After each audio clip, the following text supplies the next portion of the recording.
Dice el refrán, a grandes males, grandes remedios.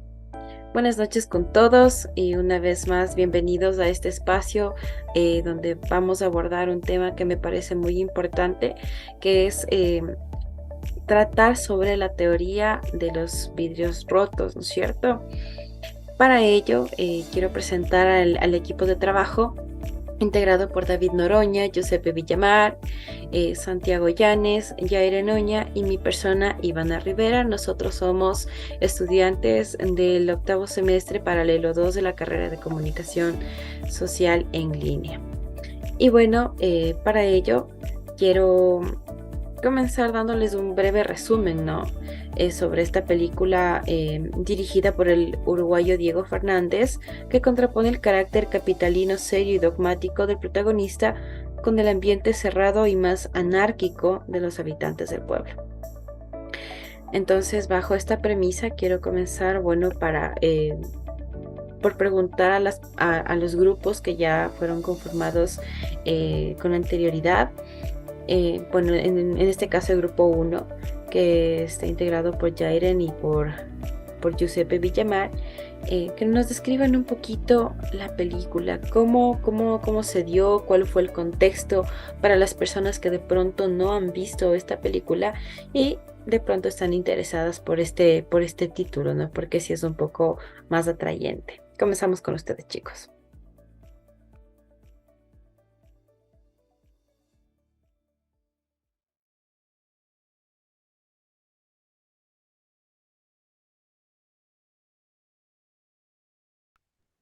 Bueno, igual, con el buenas noches con todos. Es importante, igual que se dé la bienvenida para hablar sobre este tema que es muy relevante entenderlo y cómo se aplica dentro del contexto social, en especial después de haber analizado a profundidad el tema de la película. Entendemos que, bueno, la película se desarrolla en un contexto muy cotidiano, ¿no? Sobre todo la persona que es protagonista de esta sufre un tema muy particular en el cual se visualiza, esta cuestión de la teoría de los cristales rotos o de los vidrios rotos, que más adelante y con el apoyo del grupo número 2 conformado por mis compañeros David y Santiago lo entenderemos de mejor manera. Pero para dar una antesala al tema de la película, creo que es importante mencionar que es muy relevante y se desarrolla en un contexto que es bastante entendible para la realidad social, ¿no? Y algo también para acotar del tema de la película es que, por ejemplo, hace bastante énfasis en esto de lo que es el vandalismo, ¿no? Porque, por ejemplo, lo que nos explicaba en la película era que este tema de los carros que se quemaban, que pasaron de la ciudad al pueblo. Entonces es algo que también querían ellos mostrar que no solo es algo que se da en la ciudad, sino también en el pueblo. Entonces, donde sea, únicamente porque, por ejemplo, algo que también estaban diciendo era, por ejemplo, si en algún lugar, en un pueblo, en una ciudad, por ejemplo, hacen lo de los grafitis y tú vas a algún otro lado, eso ya no se va a ver como arte, eso se va a ver como vandalismo. Y en el tema de la película es similar, porque, por ejemplo, comenzaron a quemar los carros y nadie sabía quién era. Y todo esto, como era en un pueblo, era muy normal. Entonces, esta persona fue a tratar de solucionar esto allá en el pueblo, pero no encontraba al culpable. Después de todo lo que pasó, era como que más personas que no estaban haciendo este tema de quemar los carros al inicio, más personas comenzaron a hacer porque se convirtió en algo normal para todos. Y como no podían descubrir y ya era cada vez, se veía como un pueblo más botado, en la película se ven las escenas como que, no sé, fuera un lugar muy pobre y todo eso, y más por los carros quemados se veía un espacio público aún peor. Entonces eso es un poquito más del contexto de la película. Muchas gracias por sus aportes, Giuseppe y Jairen. Ahora quiero también darle paso, puede ser a Santiago o a David, para que nos expliquen un poquito más, en este caso, sobre la teoría como tal. ¿Cómo les da? Muy buenas noches con todos. Yo soy David Noroña. Bueno, tomando un poquito desde la parte más objetiva de lo que es la teoría de los vidrios rotos, la cual fue desarrollada por James Wilson y George Kelly en 1982, la cual propone que el desorden visible puede ser más atrayente para que exista mayor delincuencia, mayor tipo de niveles en las cuales haya cualquier circunstancia en la cual afecte directamente a una población, sector, comunidad, etcétera, ¿no? Entonces, por lo cual consideramos que esta teoría, digamos, si un ambiente está descuidado, está desordenado, transmite esta falta de control y unas normas sociales las cuales están regidas, qué sé yo, por el gobierno, puede ser por la sociedad misma, ¿no? Entonces, este tipo de comportamientos delictivos puede ser un poquito más, digamos, producente dentro de... De igual manera, la teoría de los vidrios rotos hace énfasis. Bueno, su enfoque es sobre cómo una pequeña cosa puede ser detonante para que así puedan pasar más cosas de la misma índole. Por ejemplo, se explicaba que, tomando como ejemplo dos carros del mismo modelo, mismo año, se lo coloca en dos sitios diferentes. Uno en un lugar pobre, por decir aquí en San Roque, y otro se lo pone en el valle, tipo Cumbayá, ¿no? O sea, es conocido que no pasa muchas cosas. En uno, si, por ejemplo, San Roque va a suceder que lo van a desvalijar, lo van a robar todo por completo en cuestión de, no sé, tal vez horas, dependiendo que no haya nadie cerca.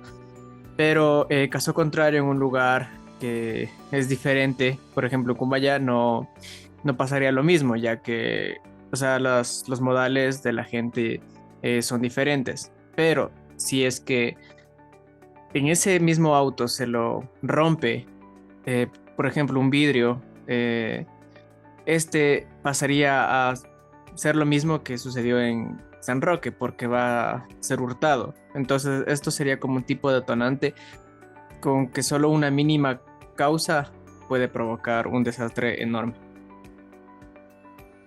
Y bien, Acotando un poquito, perdón que le corté, acotando un poquito más a lo que dijo mi compañero, igual lo que dijo la moderadora Ivana Rivera, me pareció muy interesante la frase que comenzó el podcast, que decía a grandes males, a grandes remedios. Pero sería mejor que no hubiera grandes males, porque en sí la prevención es preferible a la reacción. Entonces hay que aplicar, digamos, pequeños problemas en los cuales haya igual pequeñas soluciones. Y puede ser también a la viceversa. Y esto no aplica solo al contexto del aspecto de los carros, como mencionaba mi compañero Santiago Llanes. Puede ser dentro de aspectos emocionales, puede ser aspectos mentales como tal.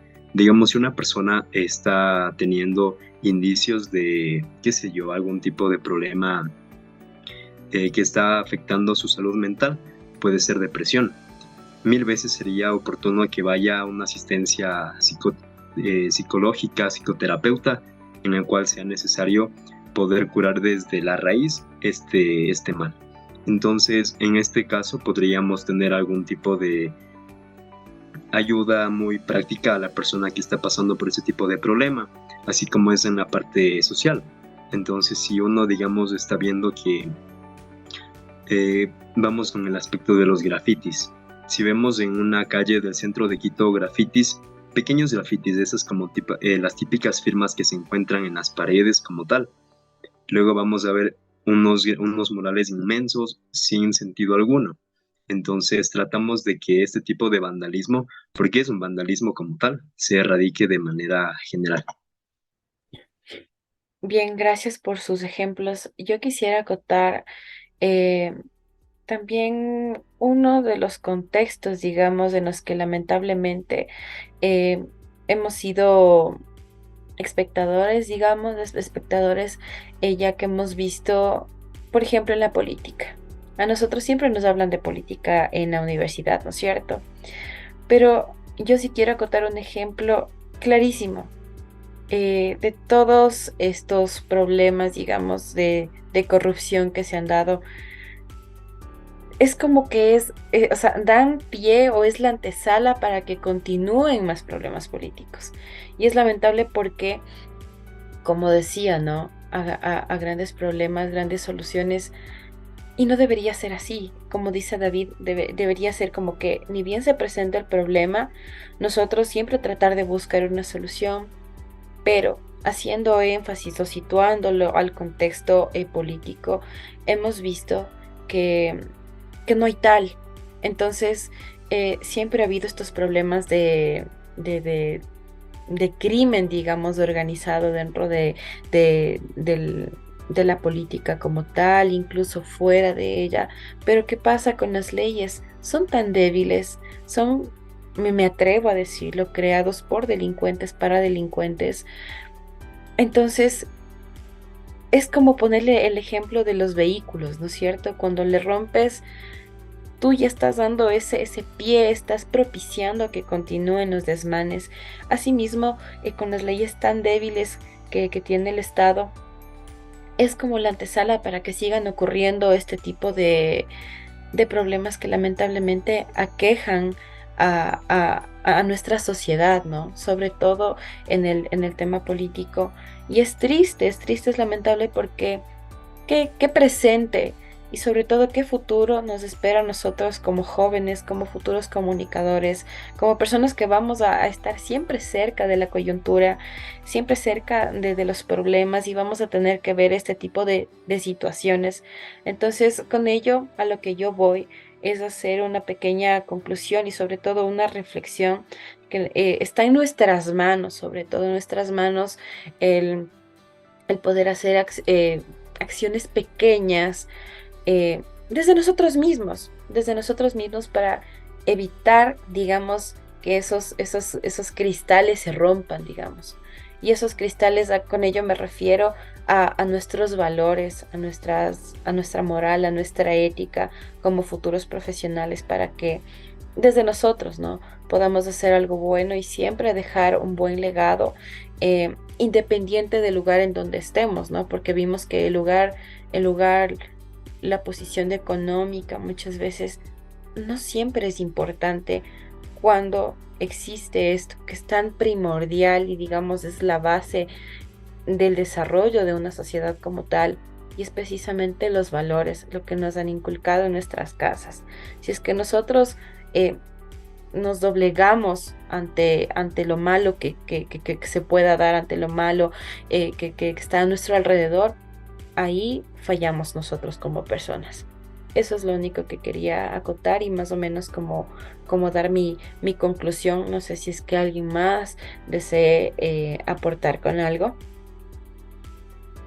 Ok. Yo quisiera complementar esto de la parte teórica, únicamente haciendo visible el tema de que entendemos que dentro de la sociedad podemos encontrarnos con esta cuestión de los cristales rotos de manera muy evidente, ¿no?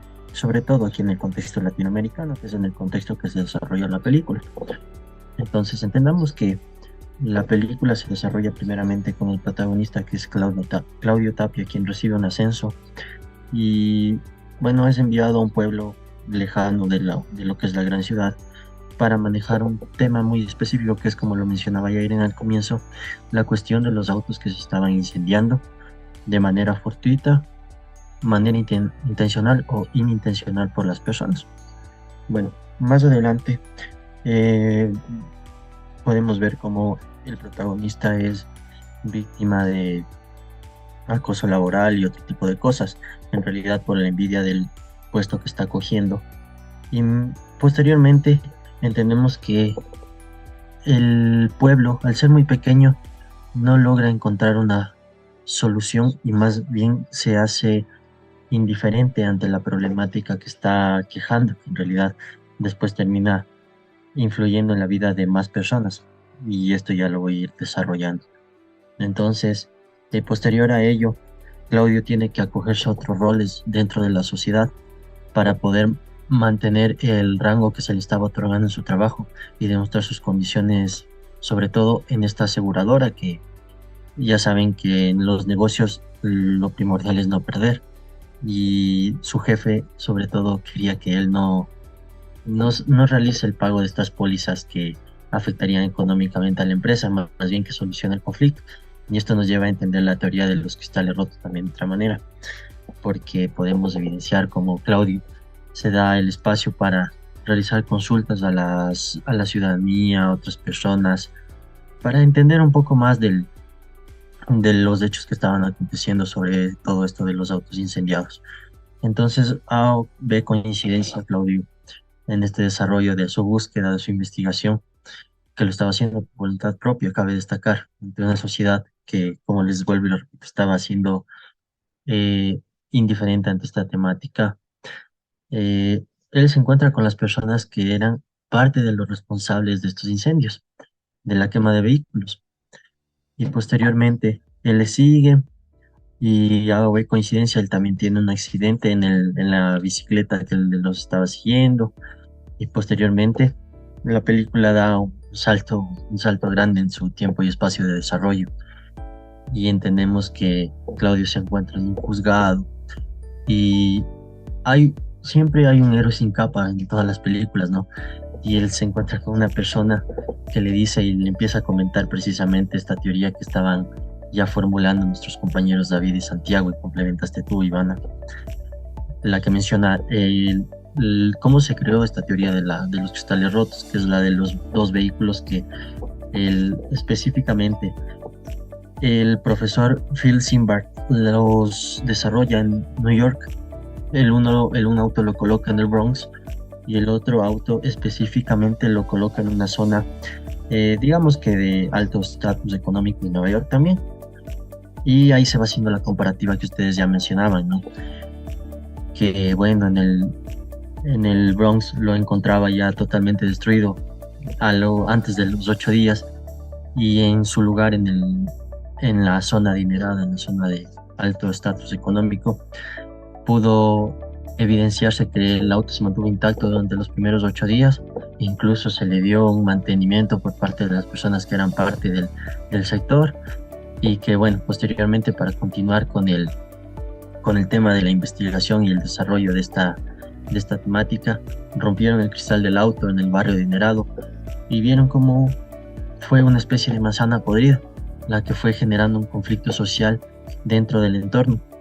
Y bueno, esto es lo que nos explica un poco esta persona que les mencionaba, que aparece en la película como el héroe sin capa, para que Claudio pueda solucionar el conflicto, y lo entiende con unas fotografías que le enseña, y él va más allá gracias a eso, ¿no? Tal vez un poco más lo pueda complementar Jairen también. Algo que sí me queda claro de esto es que algo mencionabas, Divi, de lo de la política, entonces creo que se influye demasiado, porque hasta este tema de las clases sociales que dividan entre pobres y ricos, porque aunque digan que no, siempre los dividen así. Entonces eso sí se ve siempre en todos los ejemplos que hemos visto. Si tú vas, no sé, a algún lugar céntrico, como ya es todo lo del gobierno y todo eso, tienden a arreglar más rápido las cosas, pero si se trata de un pueblo así de afuera de la parte del centro de Quito, tú sales y vas a ver todito que está grafiteado. También había un tema en la película que como que llegaba, Claudio Tapia, llegaba a lo que es el nuevo hotel y encuentra gatitos abandonados. Y eso también es muy común ver en los sectores pobres, porque, por ejemplo, donde yo vivo, tú llegas y la cantidad de perros que hay abandonados, no tienen idea del número de basura que hay ahí en todas las calles, hay 1 millón de grafitis, y eso ya le da como que esta parte de ver que el sector que está aislado también, y ahí se centra bastante la delincuencia. Acotando también un poquito el aporte de Jairen en el aspecto de lo que han encontrado estos animalitos, me parece bastante interesante, porque al menos se conoce que en el sector de San José de Morán han existido siempre la sobrepoblación de los animales, por lo cual nunca ha habido algún tipo de control por parte puede ser del ministerio, de algún tipo de entidad gubernamental que controle lo que es la sobrepoblación, perdón, en el tema también de lo que les hacen para que no tengan crías como tal. Entonces, ese tipo de situaciones, ese tipo de ambientes, sabemos que realmente no se viven en lugares donde hay una densa población en Quito.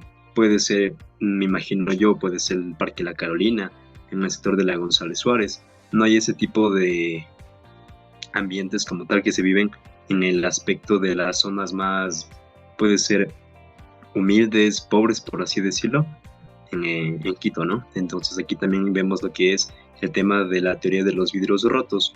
Entonces este tipo de situación se vive en absolutamente casi todos los lugares donde hay cualquier tipo de incertidumbre ante estas problemáticas como tal.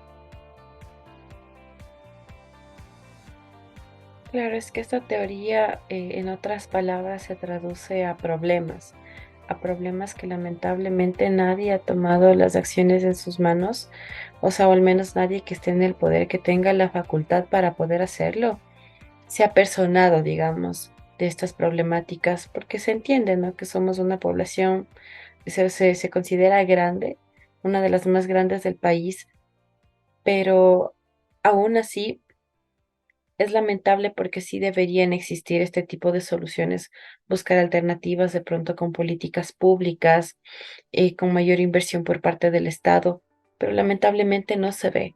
Entonces, estos problemas trascienden, ¿no? O digamos, están en todos o sea, los aspectos de nuestra vida, por ejemplo, la educación, la salud, la sociedad como tal, el índice de delincuencia.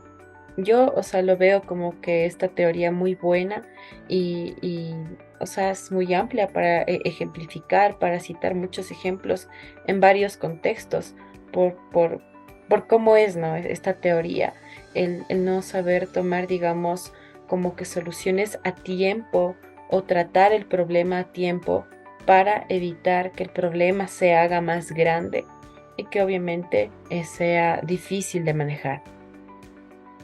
Yo quería complementar, sabes que estaba revisando precisamente citando un texto que encontré de Daniel Esquivel. Él nos menciona y nos consulta que por qué un auto roto, un vidrio roto de un auto en un vecindario supuestamente seguro es capaz de disparar todo un proceso delictivo. Y ok, como respuesta y ante el análisis y la investigación que él realiza, nos arroja que no se trata solamente del tema económico de la pobreza, tal vez sí puede influir también la educación, pero es algo que tiene que ver con la psicología humana y las relaciones sociales. Evidentemente, esta sensación de que el vehículo esté descuidado nos transmite la idea de deterioro, perdón, o desinterés y despreocupación que tiene el sector y la sociedad en general hacia ese entorno en específico, ¿no? Entonces, en base a la teoría, entendemos que es más la psicología humana y el tema de relaciones interpersonales y relaciones sociales que desempeñamos dentro de la sociedad, y la sociedad ha ido inculcando esto generación tras generación. También es importante que destaquemos, ya para finalizar con cómo se desarrolló la película, en el, que en el juzgado, bueno, el Claudio, la persona que se desempeña con el papel principal dentro de la película, él nos, él de una manera bastante interesante descubre quién era las personas que estaban detrás de los incendios de los vehículos. Y resulta que hay una señora, una mujer que se le filtraron unas fotografías y ella creía que la persona que lo había hecho era el alguacil o el policía que está a cargo de ese sector, ¿no? Que como les mencionaba es un pueblo bastante pequeño. Entonces, la madre de esta persona, la señora en este caso, ante la, la evidente problemática que estaba viviendo con los autos incendiados, se aprovecha de la situación y resulta que también había un político adinerado que estaba dentro de este sector realizando campaña política y quería que la hija se quede con este personaje, y en realidad para hacerle perder el interés del policía, que era digamos que era su pareja. Entonces empezó también a incendiar los autos, y empieza con una cronología de que primero incendia el auto de la hija, después se incendia el auto del policía, y el policía como represalia también incendia el auto del político que ya les estaba comentando. Bueno, estos en realidad se queman un total de 12 vehículos, y el restante, los otros autos, fueron quemados por un grupo de jóvenes, de niños, que en realidad estaban bastante molestos por él. Y también esto es importante entenderlo por el contexto social, por cómo eran tratados por los vecinos o por las personas. Entonces, para complementar y finalizar, entendemos que en el ámbito social se influye como nosotros percibamos nuestro entorno. Entonces, para que de esta manera todos traten su entorno como lo crean oportuno y de una manera adecuada para que no se vea deteriorado ni afectado. Y esto influye indudablemente en lo que ya comentaron, en temas de desarrollo de relaciones sociales, personales, educativos, y también entendemos que los grandes delincuentes siempre empiezan con un crimen pequeño, como puede ser romper el vidrio de un auto, de una casa, y así va incrementando el tema en el aspecto social, y siempre hay que corregirlo de raíz. Nada más. Me parece perfecto las opiniones y sobre todo los argumentos de todos y cada uno en este podcast. De pronto alguien más que desea acotar con algo. Yo solo quiero hacer énfasis en algo que habías dicho, Ivy, de este tema de los valores, que creo que todo este tema del vandalismo, de la delincuencia, dependen de los valores personales que también debe tener cada persona a su alrededor, con su entorno y todo lo demás. Sí, es verdad. ¿Alguien más que desee acotar algo? O ya daríamos por terminado el podcast. Me pareció algo interesante el aporte que hizo Giuseppe, porque en una parte comentó que los ladrones usualmente, bueno, cualquier tipo de persona con actitudes vandálicas, comienzan con lo que es el tema de robarse un lápiz, robarse un borrador, robarse un sacapuntas, que obviamente me refiero en el aspecto cuando están estudiando, ¿no? Entonces, ese tipo de actitudes comenzando desde un robo mínimo, luego van con bancos, luego van con tiendas, luego van con grandes empresas. Entonces entendemos que ante ese tipo de problemáticas sí hay que tener una intervención temprana para no tener un efecto contrario al que estamos buscando en la sociedad. Entonces eso sería mi aporte, compañeros. Igual gracias a ustedes por estar durante este podcast, esperando igual que todas sus intervenciones sean de gran aporte para las personas que nos estén escuchando. Sí, bueno, yo también me sumo a las palabras de David. Muchísimas gracias a todos ustedes por siempre encontrar, digamos, en estos espacios de debate, de conversación, de intercambio de opiniones, poder hablar sobre estos temas que aunque no parezca, ¿no? De inicio hasta no leer, hasta no conocer o profundizar un poco más, como que no tienen sentido, pero son tan fáciles de ejemplificar, digamos, con el contexto que vivimos actualmente. Muchísimas gracias a todos nuevamente. Esperamos que este podcast sea de ayuda para muchas personas que de pronto tienen dudas o inquietudes con respecto a esta teoría. Muchísimas gracias a todos por su atención y nos vemos en una próxima oportunidad.